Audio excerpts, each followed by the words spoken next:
Forgotten by the world and isolated in the mid-Pacific, a tiny island bears witness to survival and to loss. It recalls the innocence of another age. This is Bikini, a coral atoll in Micronesia. It is the homeland of a people whose lives were destined to be changed. For in 1946, they were banished from it. Their peaceful lagoon was filled with warships, targets for the largest nuclear weapons tests the world had ever known. Time now is measured in seconds. 10, 5, 4, 3, 2, 1, fire!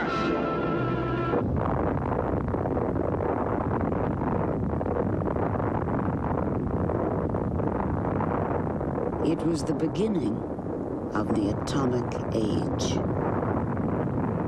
Now deserted, Bikini's nuclear graveyard is home to the great veteran ships that were sent to the depths of its lagoon. Today, withstanding the perils of the deep, a special dive team uncovers the mysteries of this phantom fleet. Join the few who have returned to Bikini and discover the secrets of this once forbidden paradise.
Bikini for us was a sacred place. Our ancestors tell us that long ago, these islands were created by the god of the reef. He gave it to them with the promise to protect us and keep our islands alive. For as many generations as we can remember, we took our strength from the sea. Its reefs were rich with food, and they sheltered our lagoon from the mighty Pacific.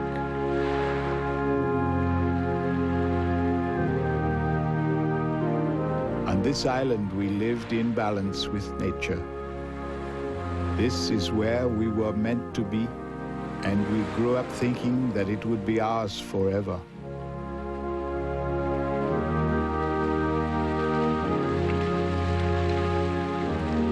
Then the day came when the Americans filled our lagoon with their ships.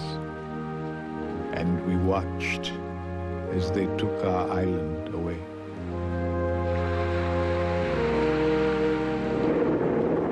Curtain rises on the greatest military experiment ever undertaken, the atom bomb tests at Bikini. The battleship Pennsylvania drops anchor in the lagoon. This model shows the sitting ducks, the 73 obsolete ships awaiting the mighty blast. Admiral Lowry points to the target vessel, the Nevada.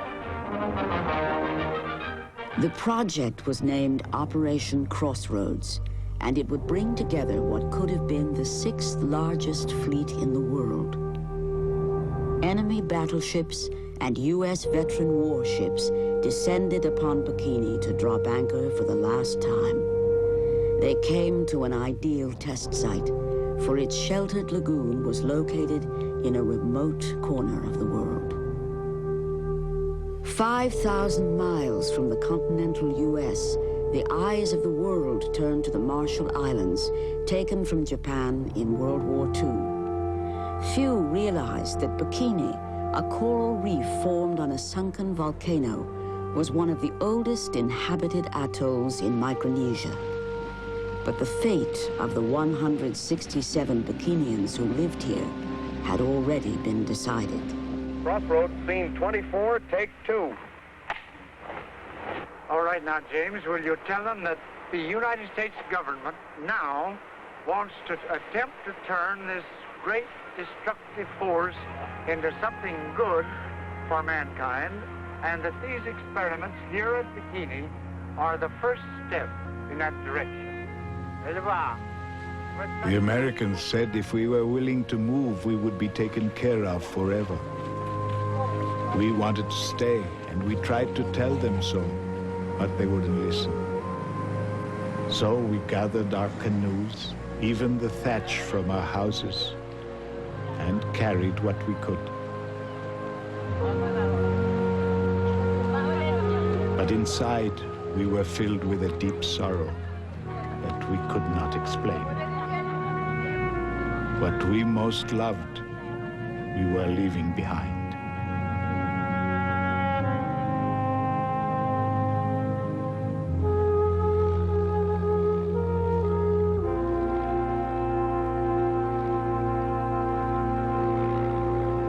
On Kwajalein, ground crews put the finishing touches on the air Almeida that will take part in the tests to come. The lethal A-bomb is wheeled, carefully screened, toward the B-29 that is to carry it to Bikini. With highest precautions and secrecy, it is loaded aboard, hidden from all but a select few. Armed guards prevent any approach to the plane. Over 40,000 men, hundreds of scientists and thousands of tons of equipment would play a part in a bold experiment with the unknown. Ships were positioned as if for battle, made ready to endure the awful core of an atom bomb. Before dawn on Kwajalein, the command aircraft thundered down the runway, her engines shattering the tense silence of what had seemed an endless night. As watches told 0423, it was airborne. In the first test, a 20-kiloton bomb like that used at Nagasaki would be dropped from above. 750 cameras awaited its detonation, and radio would broadcast it live. It was a demonstration of power designed to impress the world. Dave's dream is at 29,000 feet. True airspeed is 299 miles per hour. The bombardier makes corrections for wind and bomb weight. Bomb bay doors are open. The timing signal sounds. Only seconds left to go. On the cry, bomb away, the world's fourth atomic bomb plummets earthward. Time now is measured in seconds.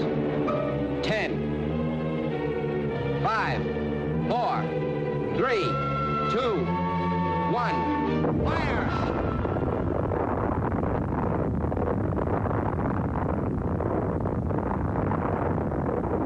Brighter than the sun, the Able bomb sank 5 ships in a fiery blast. 3 weeks later, a second test followed, and no one knew what to expect, for Baker was the first nuclear bomb detonated beneath the sea. 5 seconds to go, and...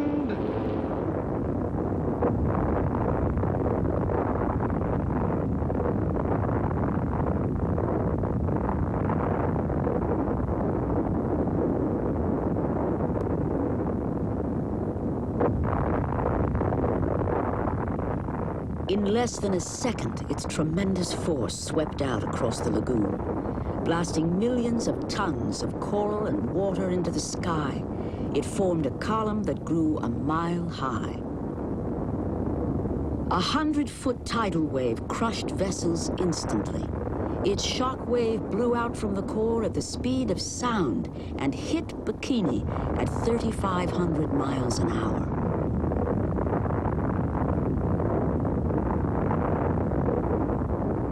But Operation Crossroads was only the beginning.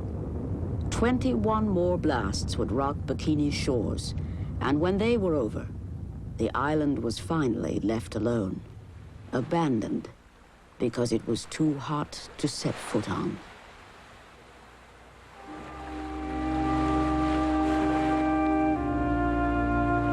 Almost 40 years have passed since the last test. Now a remote outpost for research, it is managed by a handful of Bikinians and Americans. Although its vegetation remains poisoned, time has reduced the levels of radiation, and this strange paradise is finally safe to visit. A National Park Service dive team has come to survey the sunken ships of Operation Crossroads. For years, experts have been drawn here. Today, they will begin a new exploration. Expected to come to learn about the ships here and share our expertise with the Bikinians.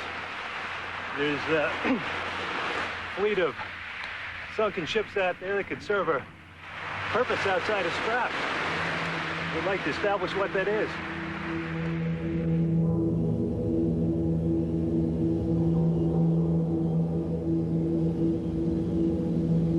On the bottom of this lagoon lie the only vessels ever sunk by a nuclear bomb. Undisturbed for nearly 5 decades, these magnificent wrecks still hold the secrets of their violent demise.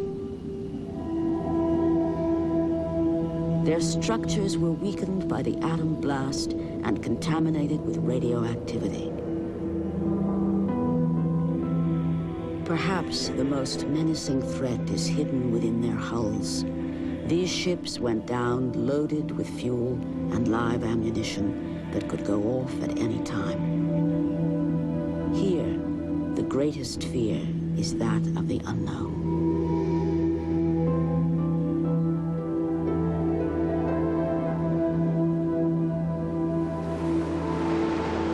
The Park Service dive team are marine archaeologists, artists, and historians who have explored shipwrecks around the world. Heading out on Bikini's lagoon, they only have a few days to survey 2 of the most famous ships. Their first dive will be on the aircraft carrier Saratoga. We're here at the request of the Bikinians to look at and evaluate these ships as a world park, as a park that will give access to these ships, and divers can see firsthand what the impact of atomic weapons really is. And this is one of the few places on Earth where you can go down and see directly what atomic weapons do to battleships, to aircraft carriers, to warships. And it's one of the most moving experiences I've ever had underwater, to look at these ships and know that they're crushed, and some of these hulls are barely recognizable as ships. Some of the tearing and severe damage is a direct result of nuclear warheads. And it's one of the few places on Earth that you can see this. Bikinians have a park potential here of world significance and world importance. Hopefully it'll be the last time that we'll ever have to see these impacts underwater or on surface or anywhere else.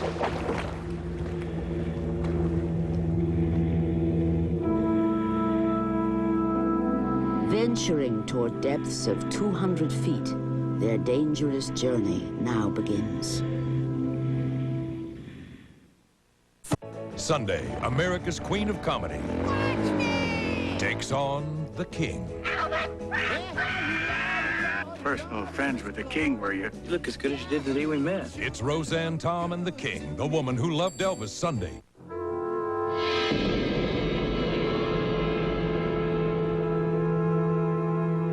The Baker blast dealt a fatal blow on the target ships at Bikini. In the aftermath, most of them were found damaged beyond repair. The Saratoga was leaking oil, her hull torn open.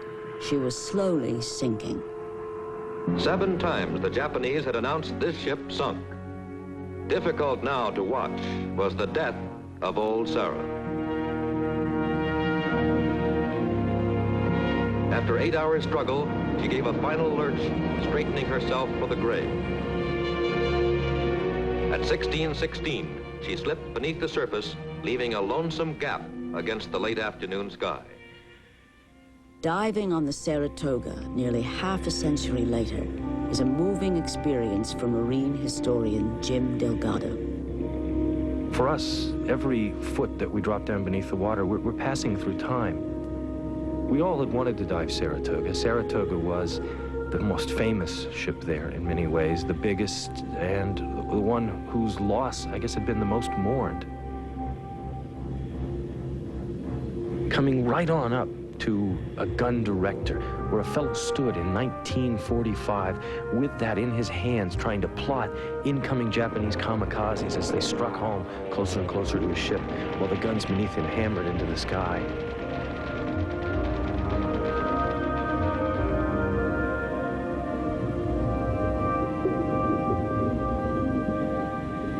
You can truly imagine what it was like.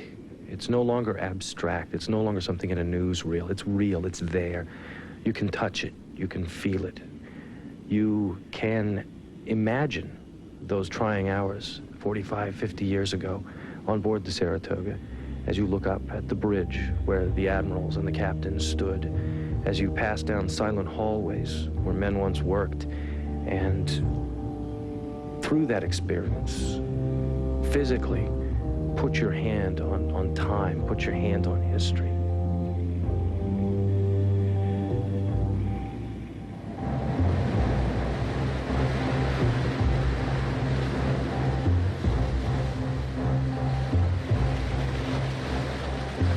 You know Saratoga, you feel Saratoga. Hovering over the decks is like being there in a biplane in the 1920s as these guys come in for a landing.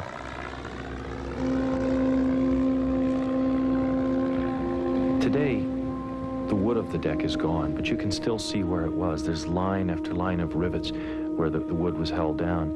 You still have that sense. It's still the same deck, though, that these fellows lifted off of and landed on.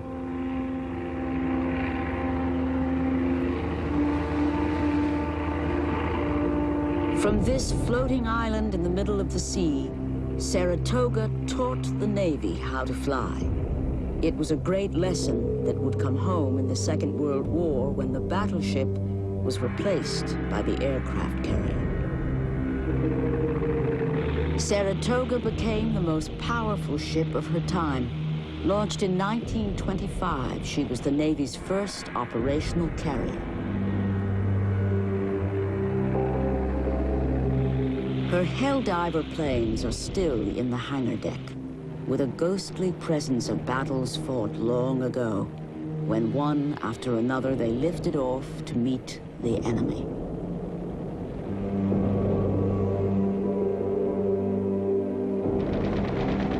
Saratoga's most trying hours came at Iwo Jima, when her guns fired incessantly as wave after wave of Japanese kamikazes struck.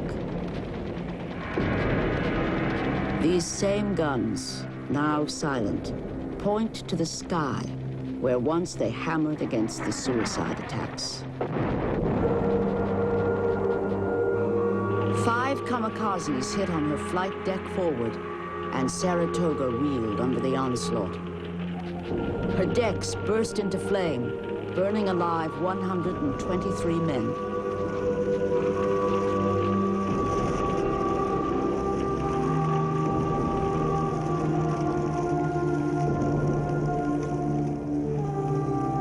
After the attack, when the fires were out, Saratoga's crew dumped the burnt and broken airplanes into the ocean. Those killed in battle were brought up in their shrouds. There, with all the honors and traditions of the sea, they were buried one by one, slid into the ocean's embrace. Ironically, in less than a year's time, Saratoga herself would join them. Passing through Saratoga's hangar deck is like passing through a pitch-black cave.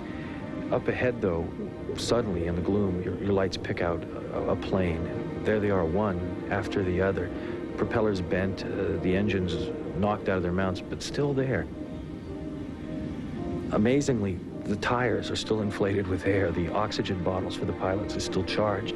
The instrument panels are intact. There's gauges in them. Everything imaginable that would be there in 1945 is still there.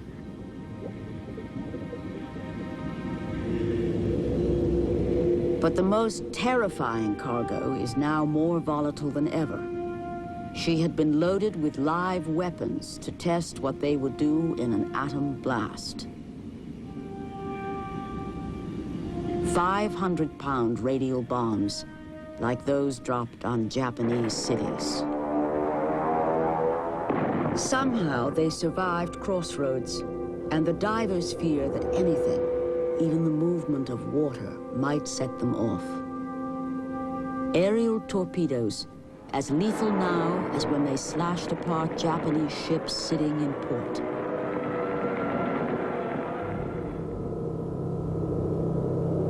They are still here, hidden but very much alive. In a life-or-death encounter, a Navy demolition expert approaches them on a perilous mission to defuse a bomb designed to go off in far shallower waters. It will be touched now for the first time in more than 40 years.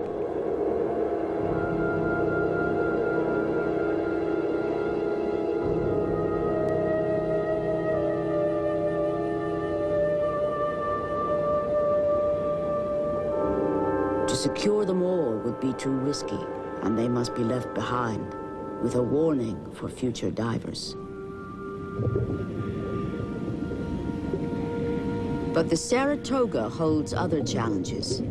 Artists from the National Park Service must sketch a ship nearly 3 football fields long. Illustrating is the only way to capture its great size, for this will be the largest object ever mapped underwater.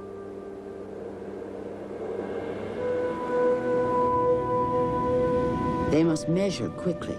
At these depths, they only have 20 minutes, and most of their notes must be carried back in their heads.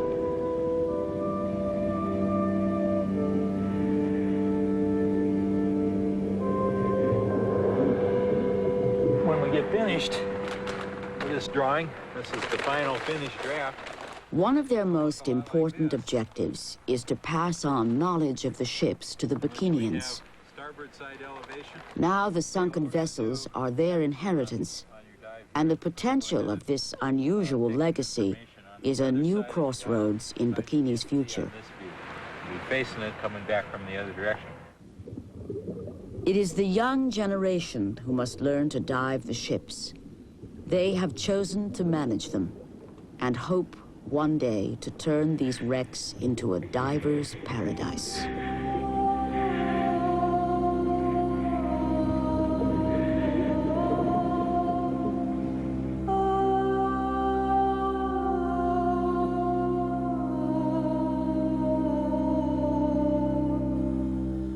For the first time in many months, the Bikinian king and his council come back to the island where they were born. Its shores are still the ones they knew from so long ago.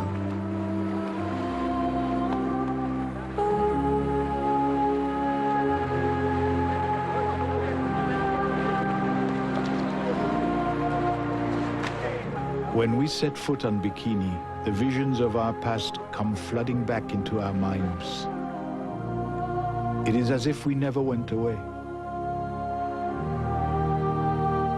Our king is old, but the island gives him strength. And the memories of his youth are as clear as the day he left.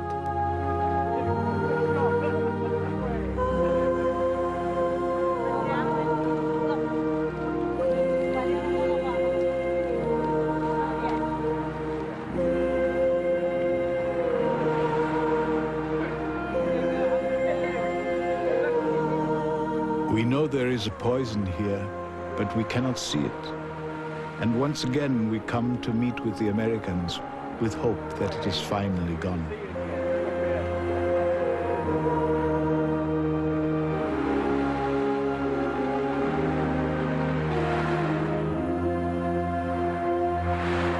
Our fathers told us, Bikini is yours. It is your gift from God. It is where you will live and where you will die. But every trip we make here, we fear may be our last.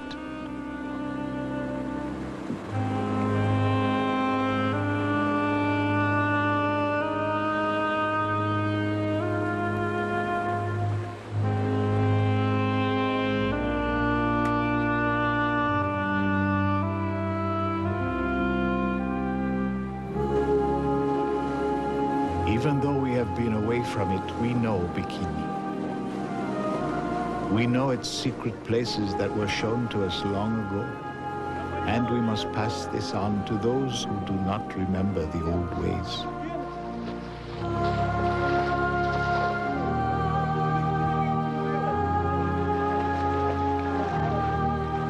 But the most sacred place for us is the magic reef, for it still holds the power of all our ancient beliefs. We are the last to remember Bikini, and we want to come home. We have grown weary of waiting, and time is running out.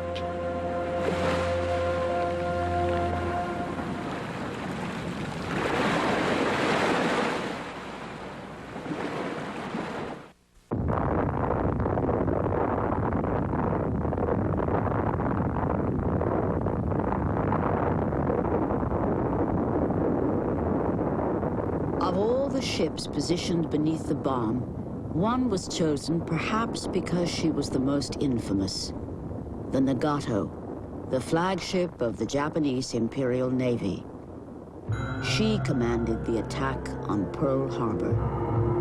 Moored less than 1,000 yards from ground zero, she sank within 4 days under the cover of darkness. On their last dive, the Park Service sets out for the sunken wreck. The Nagato will prove to be the most extraordinary find, as few have ever seen her. This bow buoy on Nagato, we can tie off directly to it at the surface, can't we? She is deep, and they are prepared with double tanks and dual manifolds. They will have less than half an hour to complete their survey.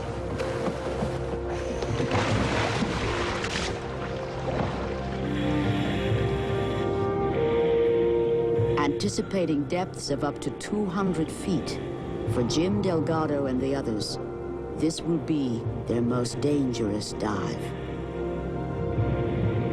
We headed out to the Nagato because I think of all the ships, she was the most symbolic, the most mysterious of them all. Dropping down through the water, nobody expected to see Nagato upside down, capsized, and yet there she was, bottom up, with these massive screws, these propellers sticking out from under her, wrapped around the shafts, big sections of line that draped on down to the sand and to the bottom.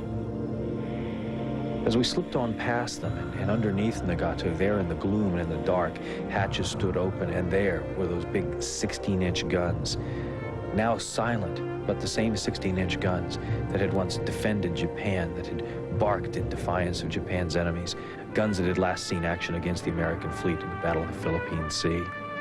She was the first battleship in the world armed with such huge weapons, the ominous sign of a tremendous pre-war naval buildup by Japan.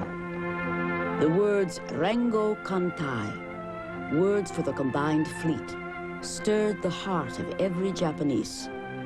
The cream of Japan's youth was trained in the spirit of Bushido and inducted into the ranks of the Imperial Navy. For Commander-in-Chief Isoroku Yamamoto, this was his floating home and the place where his greatest idea was born, the attack on Pearl Harbor.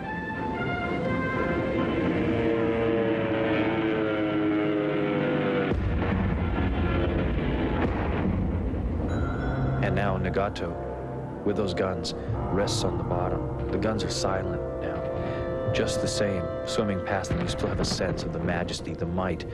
These massive guns, this huge ship looming above you in the darkness, gives you a sense of the ship. The mystery of Nagato begins to give way to the thrill of excitement, the thrill of discovery. Moving past them, then, and towards the middle part of the ship, we slowly explored each and every section of Nagato until we came to the center portion. And there, I think we had our biggest surprise, because the final mystery, the final secret of the Nagato in one way was revealed to us. Coming out of it. I'm not quite sure what this structure is. Wait a minute. It's the bridge. It just collapsed on over on itself. Here's the level. Right above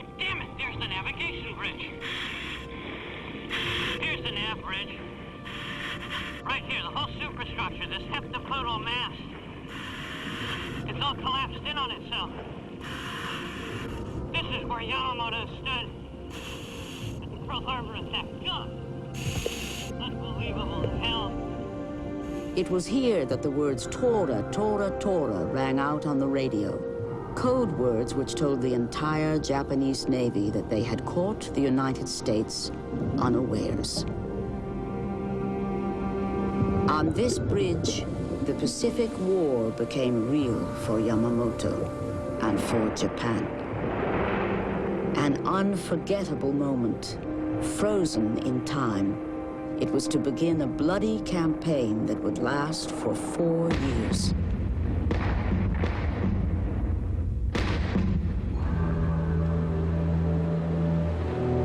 Nagato was the flagship of the Imperial Japanese Navy. So, in a way, it had to come to Bikini. It had to be bombed.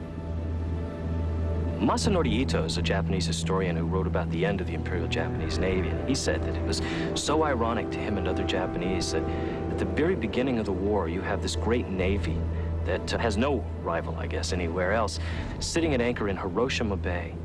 And at war's end, all those ships are gone except for one. And that one ship, Nagato, is brought out to Bikini and dies underneath the bomb. It was a symbolic killing, a killing of Pearl Harbor. It was the ultimate payback. In the end, we brought down and sank here at Bikini the ship that symbolized an attack in its own symbolic act, bringing it down the same way that we had brought down Japan at the very end of the war with 2 atomic bombs. Now came a third that destroyed their last capital ship.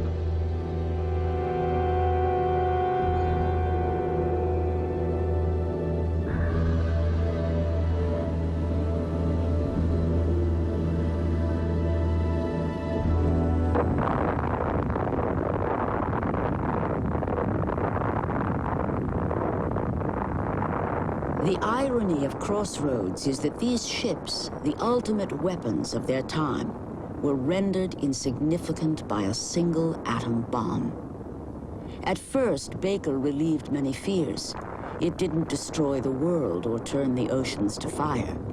But few saw beyond the blast's effects and knew little of what was hidden inside the vaporous cloud.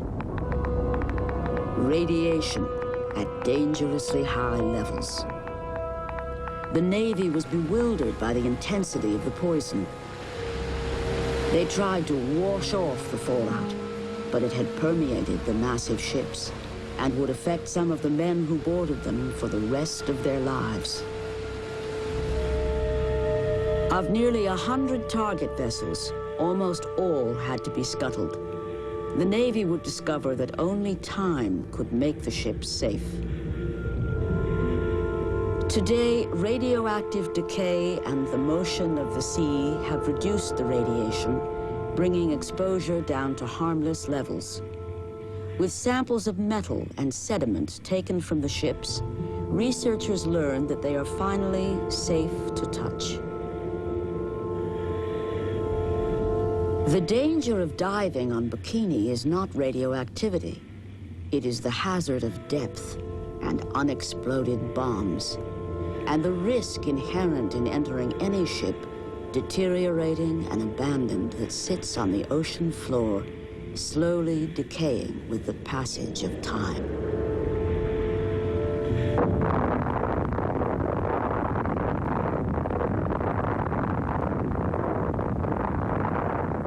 In 1954, an explosion 1,000 times greater than any at Crossroads was set off on Bikini. Bravo, a 15-megaton hydrogen bomb so powerful that it vaporized islands within seconds, sent a radioactive cloud of fallout thousands of miles across the Pacific.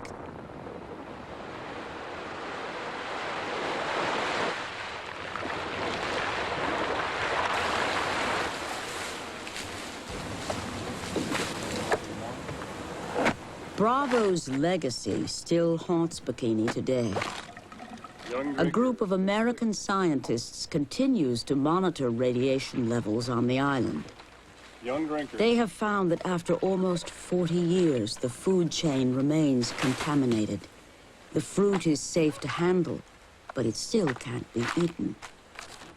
Bill Robison, chief radiation scientist, has dedicated his life's work to Bikini, searching for a way to clean the island. One of the really nice parts of this project is getting to know the Bikini community. And it certainly adds a different dimension to our work here when you know them and understand how important Bikini Island, their ancestral home, is to them and how bad some of them want to get back. There's a whole new dimension there to your work.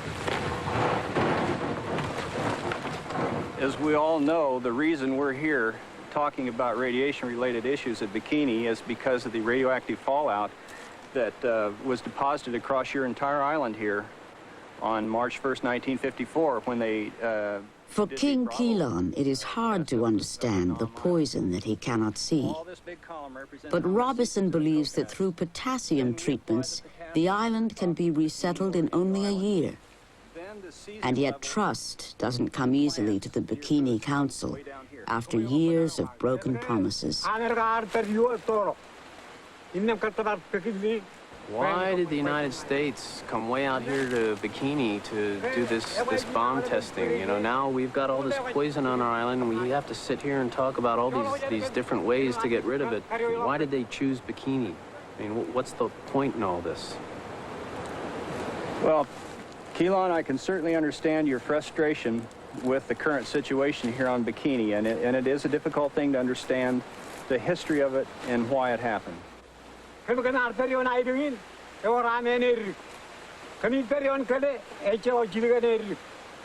times have I come here to this island and hear these theories told to me, but the poison, every time I come back, it's still here, it's still here, it's still here. And I'm gonna die, and I'm never gonna see my island the way I used to experience it. And that's why I'm so confused. Yes, I understand. Let's continue to discuss, and maybe we can see that the island can be put back into a reasonable condition for settling in a relatively short period of time. Keelan, no problem. You should express yourself. Here, let me help you get through all this stuff here.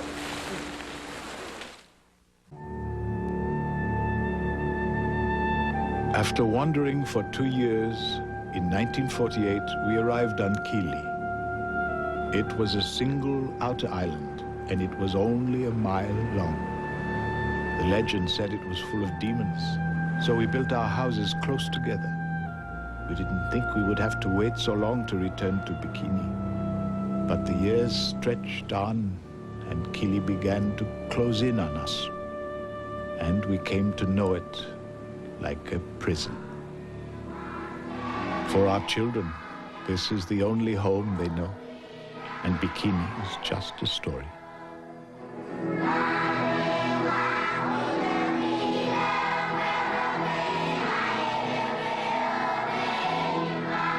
For over 8 years, Jack Niedenthal has lived and worked with the Bikinians. Married into their community, he interprets their thoughts and feelings to the outside world. This is downtown Kili. It's a very urban environment on an outer island. That's what makes Kili so unusual. The houses are all crammed together. It's very different from a place, say, like Bikini, where you couldn't see from house to house. The people have all kinds of social problems here because they live so close together. It's not something they were ever used to, and even after 40 years, they still have a hard time. Traditionally, the Bikinians have always been very kind to each other, and they've always been like one big family. But living on Kili makes that difficult because they live so close to each other, and everybody knows what everybody else is doing.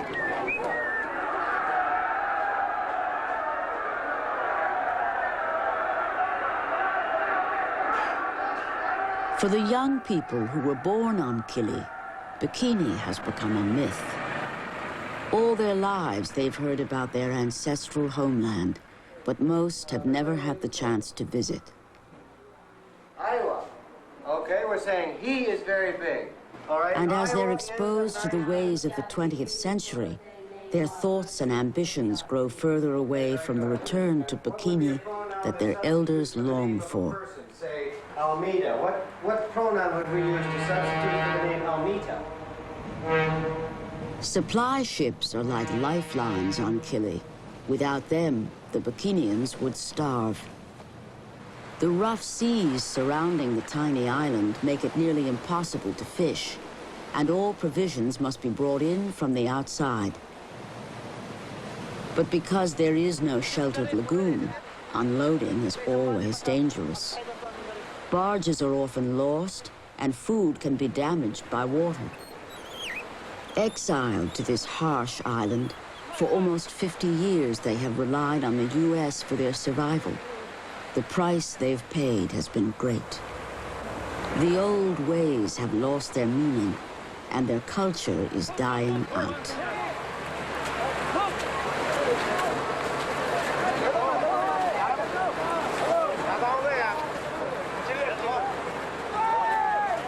When they were first brought here, they numbered only 200. Now the population has grown to almost 900 and depends on surplus food from the U.S. Department of Agriculture. Unlike the natural foods they were used to on Bikini, they now subsist on canned fruits and salted meats. Isolated here on Kili, they are still victims of the events that happened so long ago.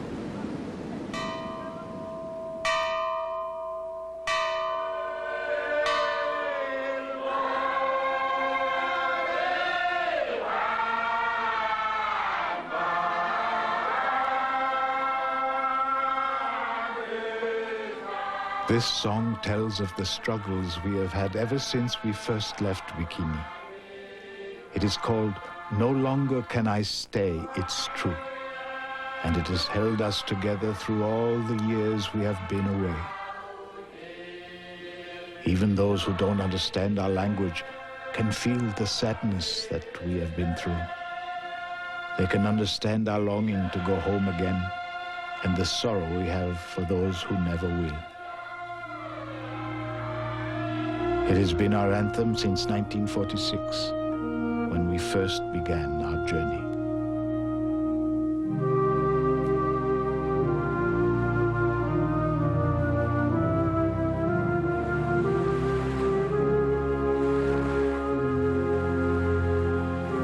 Their dream is to return to Bikini, where their past is buried, where their lives will be restored. For there is a future on this island, hidden in these waters.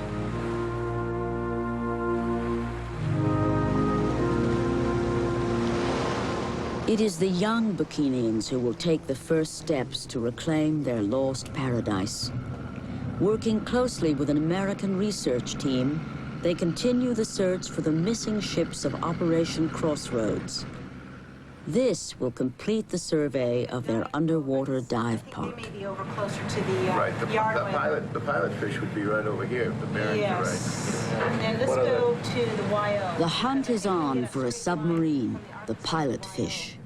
Using the known coordinates of the other ships, they chart a course above the fleet. They must find the elusive submarine, hidden on the bottom. Okay, Whaler, you're on the Arkansas boys, huh, Charlie? Roger. Okay, hold your position. They know the pilot fish is out there, but finding her in a lagoon over 240 square miles would be almost impossible without the instruments aboard the research vessel. Stand by, Joe. Stand by. Okay. All right, let it go, let it go. Launch the buoy. Okay, it's going up, it's going up. That's a much better hit. It's real sharp. Looks good. Oh, look at that. Oh, he's in the water. Yeah, that's the second pass we made, and we got the exact same signature, and it really looks like a sharp point, about the right size in comparison to the Arkansas. So go ahead and send divers over and have them check it out. Just really shot up there. That looks great. Eric, that was a really good hit on the thermometer, and it looks like it comes up to about 125, so the guys might have to shoot down, you know, I don't know how good the visibility is, but they might have to go down a little bit deeper over. Oh, you better be the pilot fish.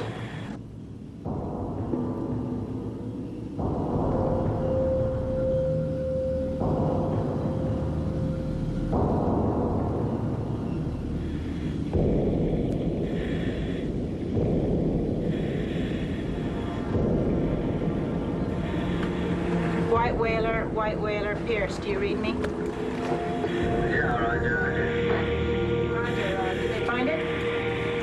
Yeah, they got him. All right. Right, Thomas. That's great.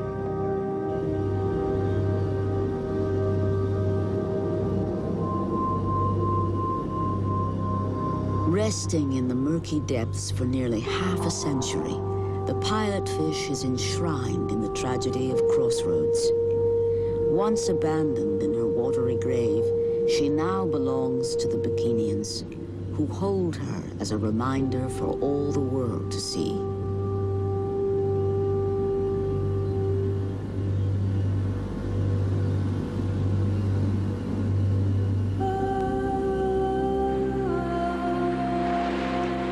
Operation Crossroads and Bikini are forever linked in human history. Bikini. What happened to these people? What happened to these ships and what happened to these islands can never be forgotten. The world needs places like Bikini. It is a museum of changing attitudes, a place that preserves not only our triumphs, but also our tragedies.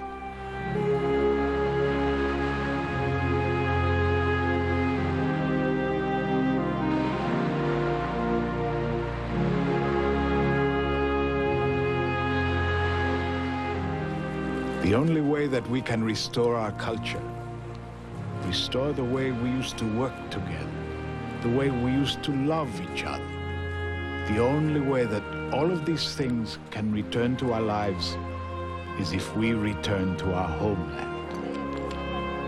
Our goal has been set, and we cherish the thought, for there is nothing that can prevent us from one day returning to Bikini.